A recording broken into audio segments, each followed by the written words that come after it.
கடைசி காலத்துல ஆண்டவராக இயேசு கிறிஸ்து அதை சீக்கிரமா வரப்போகிறார். எல்லோரும் மனம் திரும்பி பரலோக ராஜ்யத்துக்கு வர வேண்டியது அவசியமாக இருக்கிறது.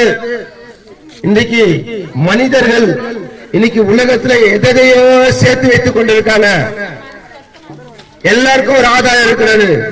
ஆனா மரித்து போகும்போது எந்த ஆதாயம் இல்லாம நீங்கள் புறப்படுகிறீங்க. ஆனா ஆண்டவராக இயேசு கிறிஸ்து சொல்லுகிறார், உனக்கு நீயே சொந்தம் இல்லை என்றாரு. உனக்கு நீயே சொந்தம் இல்ல. நீ மறிச்சு போகும்போது கூட பாரு, உன் மனைவி கூட மறிக்க மாட்டாங்க, உன் பிள்ளை கூட மறிக்க மாட்டாங்க. அவ்வளவுதாங்க, அனாதிதாங்க. ஆனா ஆண்டவராக இயேசு கிறிஸ்து உனக்கு ஒரு நம்பிக்கையை கொடுக்கிறார். இந்த உலகத்துல சொந்தம் என்று எதை நீங்க பாராட்டாதீங்க. சொத்தோ ஆஸ்திய மனுஷன் மலை போல சேர்க்கிறான்.